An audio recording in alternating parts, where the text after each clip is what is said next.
Johnny gets it done. Here comes Johnny.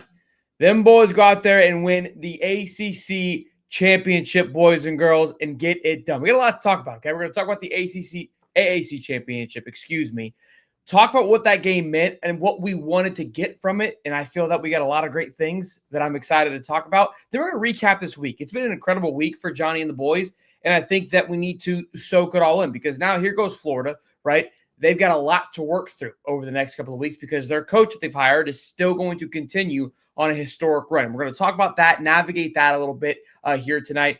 Then talk about a potential portal target. It's not really any true smoke, but it got me thinking that this is going to be a point of conversation that happens over the next couple of weeks. And on top of all of that, LSU signed their DC, Blake Baker. He does not go to Tulane, and he chooses to stay at LSU. So LSU makes some big moves over the last couple of weeks. And I told you what I would be doing during this process too is how do we match up against these guys, right? How do we match up? How do we navigate our recruiting class, our hirings, all those things in comparison to the likes of LSU, Arkansas, mainly LSU. That has to be the team that we're looking at, that we're looking to go toe-to-toe with on a consistent basis.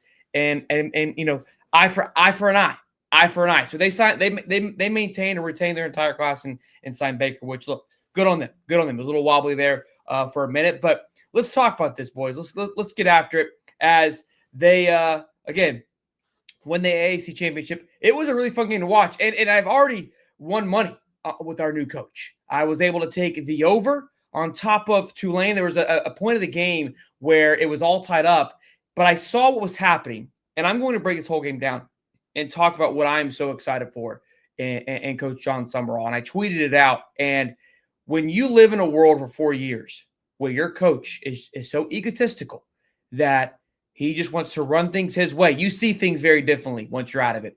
And look, I'm not here to bash Napier, right? But the things that I saw tonight was, and I realized why it was so refreshing, okay? And we'll get into it. But I took Tulane. They were the underdogs at some point of the game because North Texas had the ball. But I noticed a shift happening. I noticed what North Texas came out and did, very similar to a Tennessee offense, very gimmicky. Came out there, marched down the football field. I noticed that Tulane missed some tackles, but they were getting to their spots. The play calling wasn't the issue. A couple missed tackles, missed assignments. I was like, I think they're going to get things figured out. The Tulane's offense did whatever they want. They threw all power eye, pistol, 5 wide, 10. I mean, they literally threw everything, and it looked different from the other day when they won the last game of the season. That was just atrocious. Like, this is what I love to see. And again, I know there's 2 separate OCs and DCs that are there currently that he's bringing with him to Florida, but there's a consistency. He says, "I win," and that was the big takeaway for me. Okay, so let's get into it. Let's get into Coach John and why he fires me up. Why we hired a head coach, ladies and gentlemen, not a coordinator.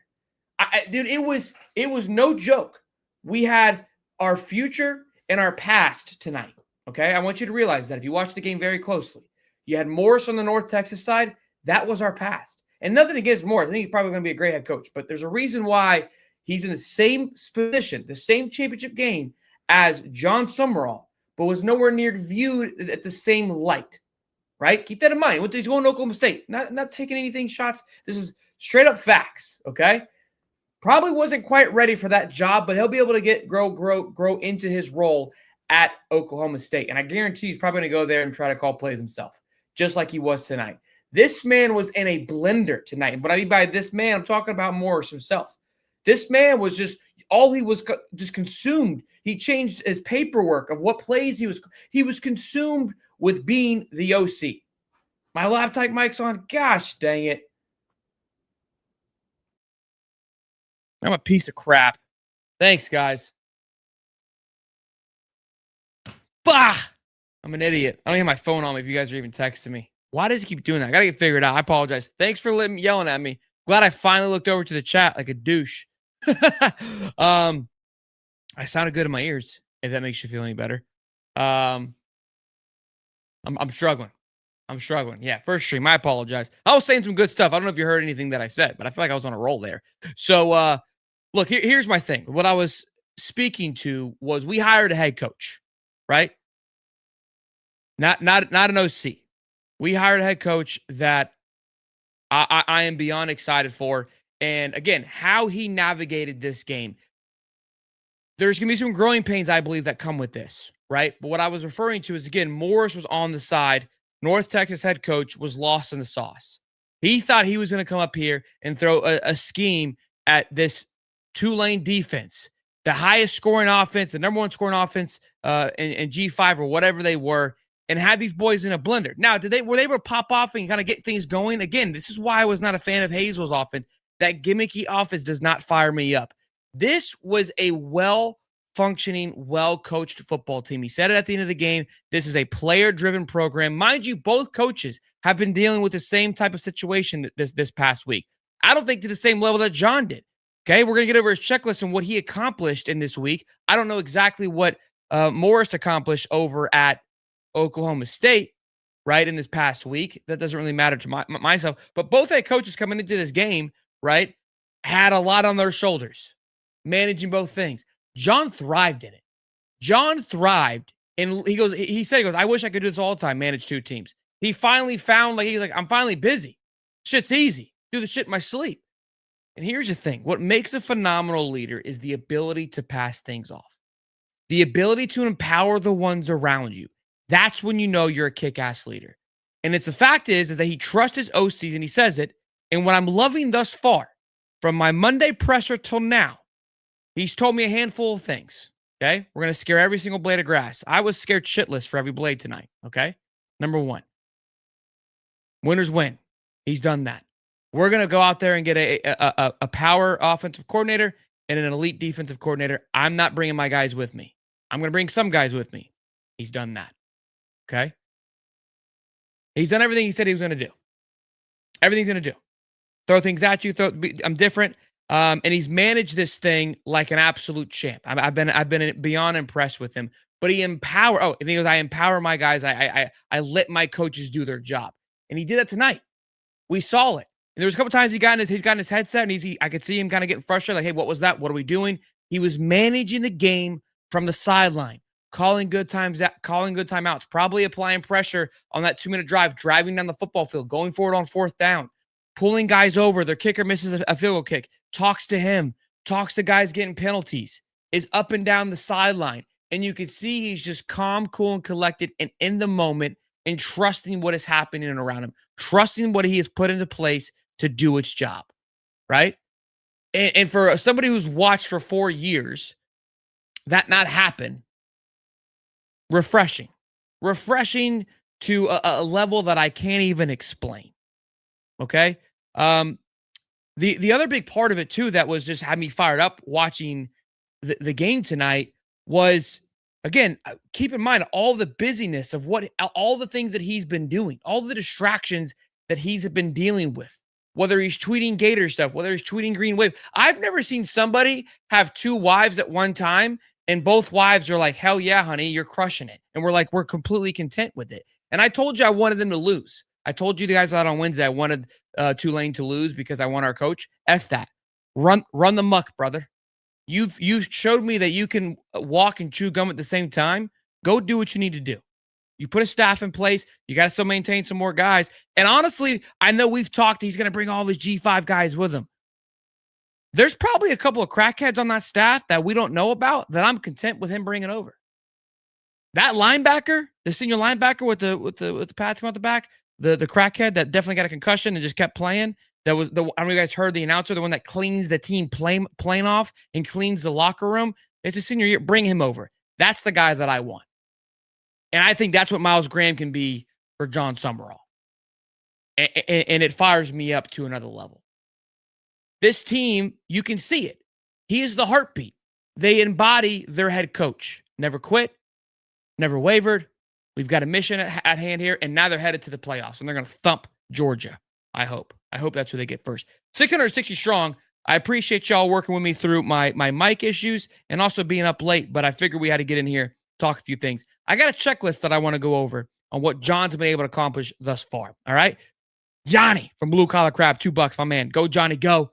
Johnny B, good working from Paul, $2. $5 says, was wondering if you're going to go live. Just finished watching the game. They awarded the defensive player of the game Good Sumrall. Yeah, I was going to just shoot the video, but I said, you know what? I'm sure a lot of people were up watching the game as myself, and let's go get it. Press conference? Heyo. Maybe. Sumrall is the Cam Scatabo of coaching. I love that. I love that. I heard it all fine. Thank you, Jeremy. Thank you. New member, welcome to the family, Juveni. I appreciate you. $10 for MW Armors. Check out the story on Damian Wilson. He's a player at Georgia and now at Missouri. Georgia is suing him for liquidated damages causes. If Georgia wins, Wilson will pay back $390,000. End of portal. I did see some of that. I'll take a look into it. Hey, Sean, I sent you a message on Discourse. I know you've been busy this week. I'll take it out. I'll take a look, Joe. Personally, my personal thing. Mom Wilson said, Coach almost got ran as player when his guy made the interception. Now we need a good strength and conditioning coach, and we are back. High Tide family stays high. Look, I want to talk about this. When I say I don't mind him bringing some guys, I would assume that he probably brings his strength and conditioning coach. I really believe that he will, and I would be completely okay with it. Here's the thing. There was a lineman that was projected to flip from Tulane to us. He's not flipping. He's staying at Tulane. This man retained, let's get to the checklist. Okay. And his first week as a Gator. Okay. Took the job Sunday, but we'll say Monday when boots on the ground, took a jab at Lane in the presser. 5 minutes in. Check one. Inspired millions through his presser. Okay. Check two. This all within 1 week of being a Florida Gator. May or may not have cured cancer through the presser as well. Okay. Signed the number 13 class for the Florida Gators. He also signed the 64th ranked class for Tulane. They don't have a head coach. There isn't anybody taking that over. Lane's struggling with doing the one job that he burned the other one for. Barely hanging on to DCs that were already there, barely hanging on to players that were already committed. They're like, oh, look how good we are. Yeah, congratulations. Guys that have been committed to you for 7 months, all just finagled another extra $250,000 from your ass. That's what they did. That's what they did. They upped the bag. Yeah, congrats. You're more in the hole. Hired a solid DC for UF. Hired a solid OC for UF. We know about him. Flipped a commit from LSU, and now has gone on and won the AAC championship and is playoff bound. In 4.5 days. In 4.5 days. Incredible. Incredible. Look, I didn't know what to expect going into that game. I thought for sure they were going to lose that game just from what I was hearing, what North Texas can do on the offensive side of the ball. They were favored by 2.5 going into that game as well. And for me, again, I was looking for small nuances. I didn't have many expectations, to be quite honest with you. And I got everything I wanted. I mean, it was the flow of the game, the tempo, the ability to maintain momentum. We also know all the noise, and for the fact that the thing stayed intact for the way that it looked, that's a representation of who your head coach is. No dumbass penalties.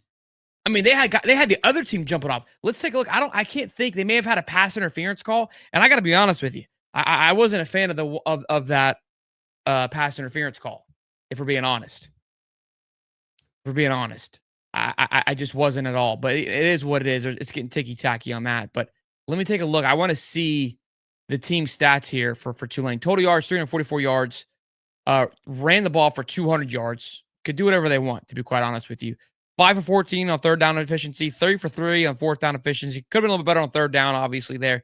5 penalties for 37 yards. So the penalties weren't egregious penalties, right? So time of possession, 34 minutes. They showed me multiple ways they could get it done. Had 3 turnovers, I believe, 3 or 4? No, 5. 3 interceptions and 2 fumble lost. 5 turnovers. Capitalized on them pretty quickly as well too. Had special teams play as well. Had all 11 guys. I mean, just the smallest thing, simple shit, was ran flawlessly. Flawlessly.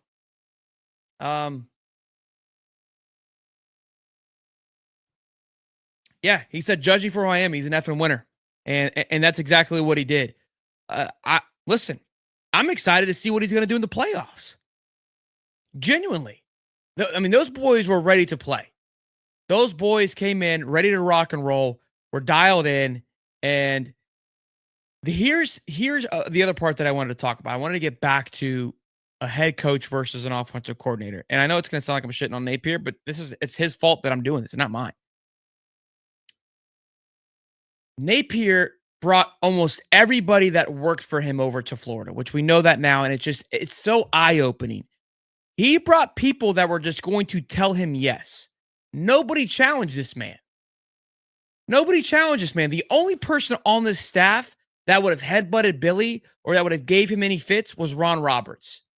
And that's why Ron had so much issues on the defense side of the ball with Will Harris, probably didn't work well with Armstrong. He was a douchebag, Ron Roberts was. We know that. There isn't any secrets there.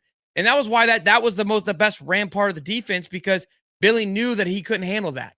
So that was the only thing that he was okay with letting go. The offensive side of the ball, look at it. Jaluk was his. Russ Callaway was his. Rob Sale was his. Everybody on that side of the ball was his people. All yes men. All brought in telling him you're doing well. You're doing well. This is all fine. This is all fine. Nobody to challenge him. Within 48 hours, Sumrall's brought in 3 different people, a GM he's never met. He said I know him through people, and 2 OCs. He worked with one of the DCs, but I can assure you that, again, he worked with that DC for maybe a year and a half. It's not like they're best buddies. We know it. We knew it all along, but just blasphemy that the self-sabotage on Napier's part. Genuinely. And if any message to ADs or anybody out there is, you need to put the fire to your head coach's ass. If I'm Oklahoma State, I'm watching this game and I go, hey, Morris, you lost that game, brother.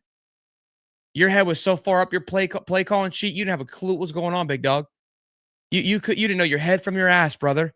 You changed laminated sheets 9 times in the game, dude. You weren't even on offense, and you were looking at 3 different sheets, brother. Meanwhile, Sumrall's doing wind sprints with his defensive players. Hello? I mean, it's wild. It's wild to see that was, I knew it, but man, did I not know it? You know what I mean? Unbelievable. I don't know why everyone thinks G5 means trash. George Gums, ring a bell. Yeah, a lot of talent, man, is all over the football field nowadays. Plenty of talent there. His strength and conditioning is good. See him on Garage Strength channel. Yeah, I genuinely believe he comes with him, and I'm okay with it. Mullins still can't build a defense. Yeah, they got throttled by Boise, as I thought they would. Kevin just came in. Welcome to the family, man. Appreciate you. $2. Our coach is 1-0. I hope they keep Billy G. You know, I'll talk about Billy G here in just a minute. They'll play Ole Miss or Oregon in the playoffs. Well, they could be 11. They could be 11.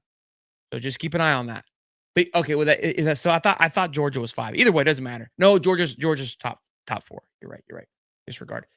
Georgia was 5 at one point. That's what was in my head. 900 strong. Hope you guys are having a good time enjoying the show, hanging out with us. Before we talk about Billy G and retaining Billy G, and even retaining Jaluk, I mean, that running back tonight was an absolute killer. All right, let's be honest here. Let's give a quick shout out to our sponsors for tonight's show, which is Kalshi. We've used them all season long. I didn't take a look at Kalshi tonight when betting the game, but let's do that now. Because you can see the history of it. It'd be kind of cool to see at what point did Kalshi and the people watching feel that, hey, if I'll tell you, I can see, I think when it changed, we'll see. I wonder if the people felt what I felt during the game. We'll see if we'll be able to see that through the betting odds here. Hold on, hopefully it's not over.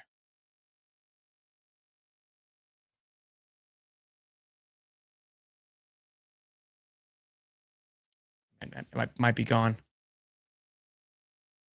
There's Tulane. Man, you can even bet on the seeding. All right, it's not showing me the game, unfortunately, but it'd have been fun to watch it throughout the game. Again, Kalshi's a phenomenal site that you use. Again, it's like the stock market. It's the opposite of Vegas, where you, the people, are involved in the betting. Right now, you can get in and bet on the national champion, which is actually pretty interesting because you can get in at a very low price. For, let's say, Ole Miss, they went around run, those odds are going to increase. You can then retract and essentially turn a profit and pull out in the middle of your bet, right? Just like the stock market. Stock goes up, you sell, you go home happy. everybody wins. That's how Kalshi works. Pretty sweet app. Use the link in the description. Use the code HIGHTOP to get $10 off when you deposit your first $100. So be sure to check that out, Kalshi.com. Now, I do want to talk about hiring retaining some of these guys from the staff. Defensively, I would be shocked. Chapman's the only guy that I'm adamant about, and I love Billy G. I really do. I think the guy came in and stepped in and did a lot of great things, but guy's been around the game for a long time,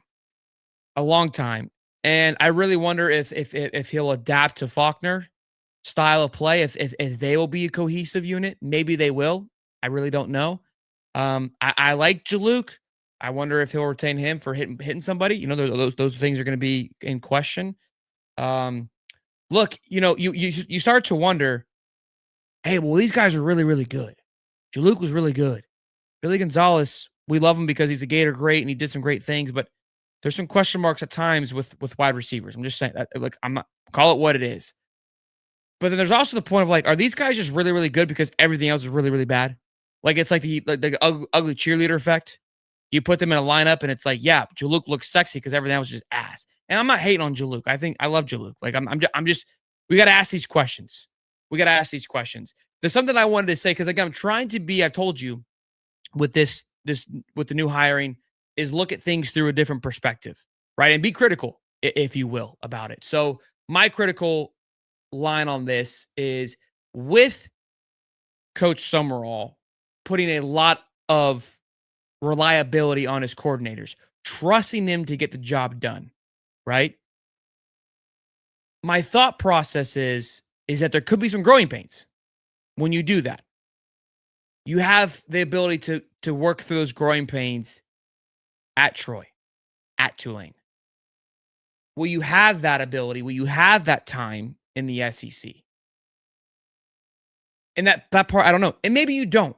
Because that's my point, is when you do call your own plays, you can control the chaos a little bit more. You could also argue, though, when you do pass it off, it's much easier to see where the problem is. You can see where the leak is much faster.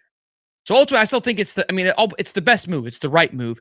But I'm thinking kind of like early on. Again, it wasn't like it really did Napier any favors either. So I'm kind of talking myself out of it. I'm genuinely trying to always find things, reasons to, hey, because I mean, this hire with each passing day continues to seem like an absolute just knockout hire. It's very impressive, and I'm glad now that we get to really see our coach displayed in the brightest of lights, genuinely. And now let's talk about this here for just a minute. This was kind of rolling around, and I'm not putting any true stock into this. I saw a post about it, and honestly, I was like, well, it's not from anybody reputable. It was like, hey, like Aaron Philo could be leaving with Buster Faulkner to Florida. He's their 3-star recruit. I think he's like a sophomore. I think he was 2024. But again, I wouldn't put any stock into it, but it got me thinking. I go, man, are there other players? We've talked about it a little bit more on the defensive side, but will we bring somebody in? So then I got to dig in a little bit. I go, does Coach John have a history of bringing quarterbacks with him when he goes somewhere? Right? Because that would tell you a lot. Does he attack the portal? Mind you, he doesn't have the best track record of portal activity and recruiting activity. This guy is a hard mouth, just a football coach. And I love that. Like, the guy's like, look, just give me enough guys to go play and we'll figure the shit out. Like, that's his mentality. And he kind of talks like that. So that's why I believe the numbers are where they are when it comes to recruiting and it comes to the portal. I believe that he will adjust. I really do. I say that because I think he understands that, look, the guys that are going to come to Tulane are going to come to Tulane. And I can only work with what I can work with. So I'm not going to spend a lot of time on something that I don't have much leverage here. I know where my strengths are, and I need to capitalize on those. So my point, though, is at Troy, he had a quarterback that was there from 2018 to 2024. So when he got there, this guy was like a 4th-year guy. Ran with him for 2 years, won the championship at Troy back-to-back. Then comes to Tulane. That young man's also was committed to Tulane and then transfers to Duke after he has a phenomenal year. Then he goes into the portal to gets the cat that they just played with tonight. So that was his first time dabbling into the portal, which also, mind you, the portal wasn't really around his first 2 years either at Troy, and it slowly has grown to what it is. So my point to all of that is that I'm trying to see if there's any type of history, right, of, hey, he does attack the portal to go get a new quarterback, because we have a phenomenal quarterback room. I know a lot of people are kind of have their thoughts on DJ Lagway. I'm not on him just yet. The kid's obviously shown us to have flashes, but it's going to be a competitive room. I don't think anybody walks into next year as your guy, and that's what I'm excited to see. There's no friends. Could Aaron Philo be one of those guys that comes in? Keep in mind, we've got, if it stays intact, you've got Will Griffin, Tramel Jones, DJ Lagway, Harrison Bailey should be gone. Aiden Warner, I would assume, would be gone. So you've got to bring in one or two more guys, essentially. Could Aaron be one of those guys that comes in to back somebody up? That's what you don't know, right? And that's what I was trying to look at is like, hey, has he shown to go get a senior guy? No, he's shown to work with the guys that are there. Will that change with Buster? Again, I don't know. I really don't. And that's what I was trying to figure out. What I will tell you is I don't think anybody can see what's coming. I truly, and that's what excites me the most about this team. It's not predictable at all. Even watching tonight's game, I'm like, man, you kind of knew they were going to run the ball at certain times, but it wasn't just the same mundane nonsense. You know? Sumrall to the Ring of Honor. Yeah, I love it. I love it. $20, my man. I'm glad all the lane train blah, blah, blah is over and we have our coach. Me and my uncle were saying we hope they will hire Sumrall when he was getting mentioned while most fans didn't want him. Go Gators. Well, Glenn Tiger, way to be ahead of the ball, man. I love it. You see strength and conditioning snap at the ref. Some had to hold him back. I did not see that. I saw John snap on a lot of people, but not the strength and conditioning. Replace Laggy with Griffin. Yeah, I mean, we'll see. We'll see how these guys come in. As a Tech fan, I'd be upset, but y'all hate UGG as much as we do. In the spirit of the hell with Georgia, I hope y'all and Buster ball out and beat UGG silly. I shout out to the Georgia Tech fan. I really appreciate that. Yeah, Georgia Tech. Look, man, I think Kentucky fans were kind of indifferent with the loss of Brad White, and I think that speaks more to them just being lulled to sleep by that, just the Stoops era. But Georgia Tech threw a fat fit with the loss of Buster, and even one of their guys who said that was a setback. He apologized for a mistake, and I respect that mightily. But something I said, he also reiterated that no matter who gets him, he wasn't going to be there long. So I'm worried it's a short rental, but look, if anything, John has showed to work well, and I think that if he has success with Buster and Buster moves on, any up and coming offensive coordinator that is this sexy looking will look over and see John will let me go be me, let me go be there. And another thing that irritates me with what I've seen in a week's time, back to the Napier era, is like you blatantly, and this is where the Strickland hate I've always kind of pushed back on, of like there's no support. Like, no, Strickland allowed for you, gave you the funds, and also essentially let you hang yourself. I recommend you do this, but I'm not going to meddle with your job.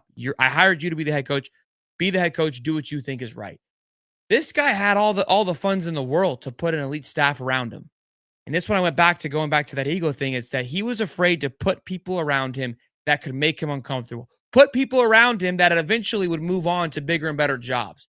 Put guys around him that probably should be sitting at the same table as him, but everybody's willing to put their egos aside and understand the task at hand. The guy is a leader. The guy is a leader through and through. Just the way that he on the field, you see how the players respect him. I'm excited, man. I'm genuinely, I haven't felt this way about Florida football in quite some time, and I'm pissed. I'm pissed because I said I don't want to get too hyped up. I said I don't want to get too much on the Kool-Aid, but damn. I mean, what do you want a brother to do? You know what I mean? This guy's got me feeling all kinds of goosiness. You know what I mean? I'm all warm and fuzzy inside and shit. It's what the Grinch felt like. You know what I mean? Like, and it's and then you kind of get pissed because you're like, the shit we were screaming. It's simple. You know? It's simple. It's simple. I don't know. Call-in show tomorrow or Sunday. What time? I don't know. I don't know yet. Tomorrow or Sunday, I think we're going to do a watch party for the college football playoffs. That should be fun, especially now that our coach is in it. Can we get an offensive line chart this week? So who is the top 3 for us? I mean, the problem is, Siri Cup, I love doing the charts. I'm not just going to make up names. If we can get a hot board together, if I can hear some names and some murmurings, I don't need much. I'll put whatever I hear. There was a quick little tweet about the Penn State O-line, I think it was. Used to be at Florida. I'll look at. We can talk about him, but outside of that, man, there just isn't much. You know what I mean? So that is that's where we're at. I missed all these things. 860 strong here. Let's get to the chat here for just a little bit, and then we'll probably wrap it up. Good little show. Apologize for the. Well, yeah, whiskey is better. It's always bourbon. It's always bourbon. Yeah. Phil, Gator legend, 2-time champ. Yeah, that was. I mean, I don't see why you don't go get him. I really don't. Yeah, Patrick Surtain got fired today from FSU. Very wild stuff. He tweeted out, was not happy with the firing. Not that anybody would usually be upset with the firing. So, yeah, played O-line at UF, all SEC. I mean, these are the guys that you bring back. And again, like it's like it would have been very similar to the K Bell hire, where it's like, hey, like this makes sense. Blockbuster made sense. This is another one that makes total sense. That's coached at an elite level. Like you go get this hire, you're knocking shit out the park. And you also can start obviously looking at Penn State, right? Of possibly hitting that. They just hired Matt Campbell from Iowa State, and they promoted within. So all interesting stuff. Sam Pittman's probably done, for being honest. Probably hangs it up. I could be wrong. Yeah, Baker staying's crazy, man. I really wonder what they put together to keep him intact. I would love to see the budget right now for LSU with retaining the recruits on top of retaining these coaches. I would really love to get an inside look. Yeah, FSU, man, they're in a weird place. They're in a very, very weird place right now. I couldn't be more happier for the shambles and the downfall of that program. I really couldn't. I love every second of it. I really do. I couldn't think of a better fan base for it to happen to be quite honest with you. Appreciate it, man. It's on Sunday, but I appreciate it. Appreciate the early love. So good stuff, man. A hell of a recap of the game. Fun game to watch. Sorry we did a live watch party. I was hanging out with the wife a little bit. Got home a little bit later. We had a little hangout today. So, oh, that's true.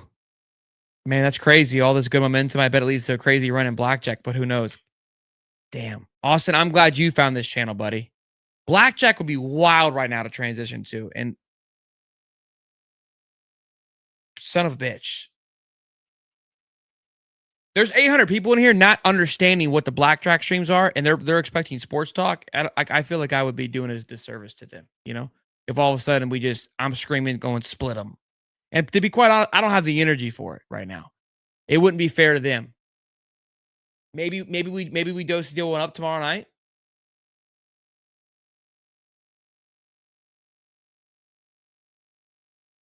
Maybe. No, there's championships tomorrow night. Can't do it tomorrow night. We'll find the night. Tuesday night, Ricky. Dude, you guys go play blackjack to where do you stream that? I'd stream it here. We would just flip the switch. You know what I mean? All right. Well, listen. Appreciate the support, guys. Appreciate all y'all hanging out and tuning in here with us at midnight. I love it. Good thing I did go live. Imagine I recorded this thing by myself and the mic was not working and nobody would ever told me. You know what I mean? That would have been hilarious. Check out Kalshi. Y'all be good. Be safe. Have a great Friday. Great games set for tomorrow. Let's go BYU. I want them to win. I want them to create chaos. Smash it, like it. Y'all be good. Peace and love, baby. Top sports where the takes don't miss. The prof with the stats, the champ with the fist. Water bringing fire, cowboy tie riding bold. Bulls calling bets, watch the stories unfold. And it's truly eyebrows running the show.